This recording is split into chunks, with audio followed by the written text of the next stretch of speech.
U butun umrini Liverpoolda o'tkazdi. Akademiyadan chiqqan, Enfieldni uyday bilgan, klub uchun jonini bergan. Endi esa u Madrid formasida. Bu bizga bilasizmi, yana bir bor agarda Real sizga qiziqish bildiradigan bo'lsa, na sadoqat, na va'dalar Madrid klubini yonida yaqin ham turmasligini isbotlab beradi. Ushbu videoda biz sizga ushbu transfer nega xato bo'lishi mumkinligini ko'rsatadigan 3 ta sababni va ayni paytda nega bu transfer futbolchi hamda klub uchun ideal qaror bo'lishini isbotlaydigan yana bir bor 3 ta asosni taqdim etamiz. Agarda Jonim Futbolim kanaliga birinchi marta kirgan bo'lsangiz, hoziroq obuna bo'lib qo'ying. Agarda siz bizani oldindan ko'rayotgan bo'lsangiz, sizdan zo'r odam yo'q. Har doimdek kelinglar bu videoda 1000 ta like yig'amiz va men yana qiziqarli futbol haqida videolar chiqaraman. Endi esa yaxshilab o'tirib oling, yeyishga narsalar albatta oling, chunki biz boshladik.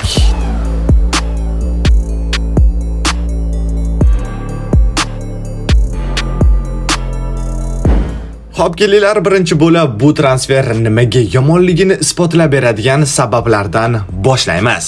Birinchisi, Trentning birga bir himoyadagi muammolari. Qanchalik u zo'r hujumga qo'shiladigan himoyachi bo'lmasa ham, unda aynan himoyada katta muammolari bor. Trent Alexander-Arnoldning birga bir himoyadagi zaifligi ko'p bora tanqid ostida bo'lgan. Bu mavsumda u 60 marta raqib tomonidan aldab o'tilgan. Eslatib o'tamiz, bu martgacha bo'lgan statistika. Hozir esa bu Yevropaning top 5 ligalaridagi himoyachilar orasida eng yuqori ko'rsatkichdir. Manchester City bilan o'yinda Jeremy Doku uni 12 marta aldab o'tdi. Bu esa Premier Ligadagi anti-rekord. Real Madrid esa hujumga qo'shilib o'ynaydigan o'yinchilar yetarlicha. Ular shunchalik ko'pki, ulardan bittasini jamoa bu yozi sotmoqchi. Va shu jihatda Trentni jamoaga yordami unchalik kerak emas deb tuyuladi. Endi esa u Madrid safida Barselonaning yosh yulduzi Lamine Yamalga qarshi maydonga tushadi.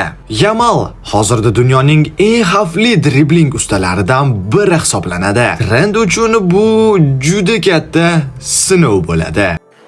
Ikkinchi sabab, oltin to'p orzusi xavf ostida. Angliya yulduzi intervyulardan birida oltin to'pni yutishni orzu qilishini aytgan edi. Liverpoolda esa u Salahdan keyin asosiy yulduzga aylanishi mumkin edi. Ya'ni hozirda Merseyside jamoasida misrlik o'yinchi oltin to'pga bosh da'vogar bo'lsa, bir necha yil o'tgach u jamoani tark etganida, aynan Trent uni o'rnini bosib, jamoaning sardori va eng muhim o'yinchisi bo'lishi kerak edi. Ammo u Real Madridda Bellingham, Vinicius, Mbappe kabi super yulduzlar orasida faqatgina navbatdagi yaxshi futbolchi bo'lib qoladi. Bu esa uning individual mukofotlari, xususan oltin to'pni yutish imkoniyatlarini yaxshigina kamaytiradi. O'zi bilasizlar, himoyachilar tarixda juda kam hollarda oltin to'pni qo'lga kiritadi. Masalan, oxirgi bunaqa o'yinchi 2006-yilda Fabio Cannavaro bo'lgan. Va Trent Realga o'tib, shundoq ham pas imkoniyatlarini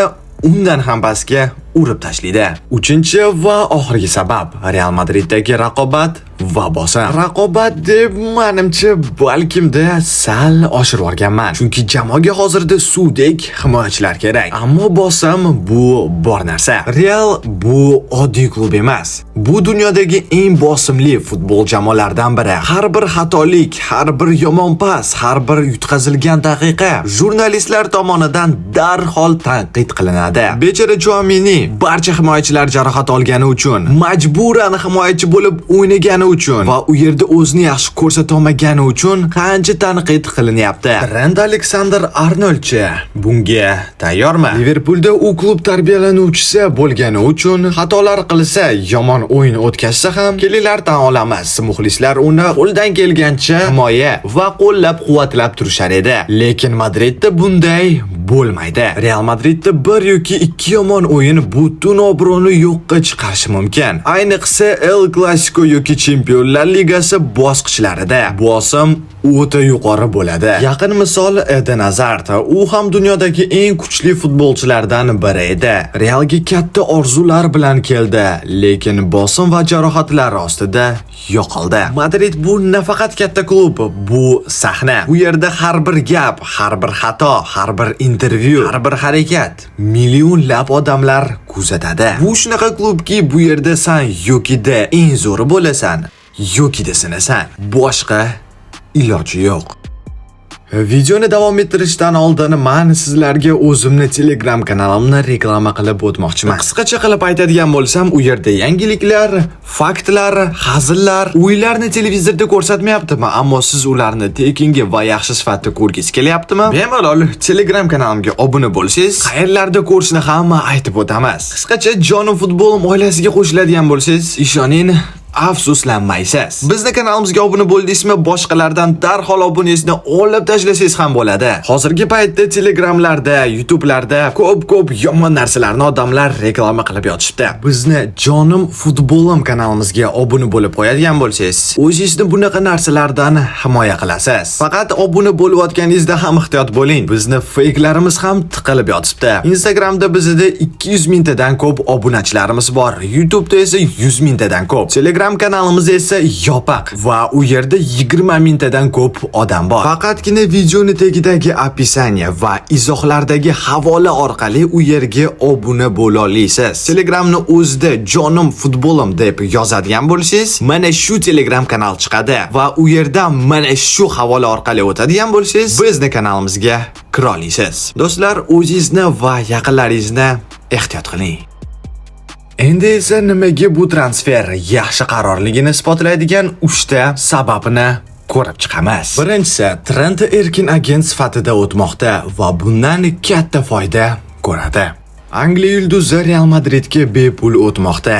Bu klub uchun moliyaviy jihatda foydali bo'lsa-da, futbolchining o'zi uchun esa bu imkoniyat. Ko'pincha o'yinchilar agarda erkin agent sifatida yangi jamoalarga o'tishsa, ularning agentlari o'z futbolchilariga transfer uchun bonus so'rashadi. Va mishmishlarga ko'ra, Trent Alexander-Arnold Real Madrid bilan shartnoma imzolasa 20 million yevro oladi. Bu oylik emas, bu faqatgina shartnomaga imzo qo'ygani uchun bonus. Masalan, Mbappe ham o'tgan yili tekinga Realga kelgani uchun taxminan 120 million yevro bonus olgan.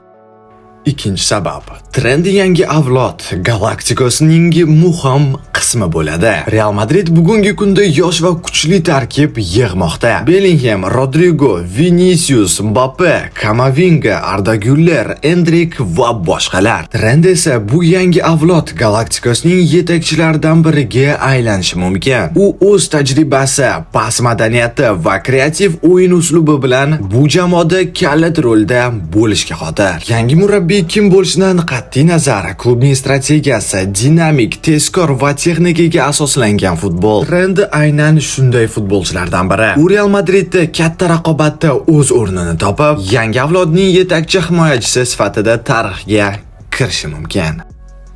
Do'stlar, 3-sababni esa men aynan sizlardan so'ramoqchiman. Nafaqat Real Madrid muxlislari, balkimda boshqa jamoalar muxlislari ham sizningcha nimaga Trent Alexander-Arnold Real Madridga o'tgani bu yaxshi qarorligini izohlarda yozib keting. Deyarli hamma kommentariyalarni o'zim o'qib, agarda savollar bo'ladigan bo'lsa, javob berib ketaman. Quiz boshlashimizdan oldin yana bir bor, agarda bu video 1000 ta like yig'adigan bo'lsa, men yangi video qilishni boshlayman. Shuning uchun hali ham like bosmagan bo'lsangiz, hozir bosib qo'ying. Endi esa menimcha hamma kutgan vaqt keldi. O'tgan videodagi o'yinchini men to'g'risini aytsam juda hayron qoldim. Ko'p odamlar topdi. Albatta bu James Madison edi. Yogida kimdir to'g'ri topganlardan ko'chiryapti va to'g'ri javobni yozyapti. Yoki rostdan hammani obunachilarning futbolni yaxshigina tushunadi. Umid qilaman ikkinchisi to'g'ri. Bugun esa biz yana bir bor qiyinlashtiramiz.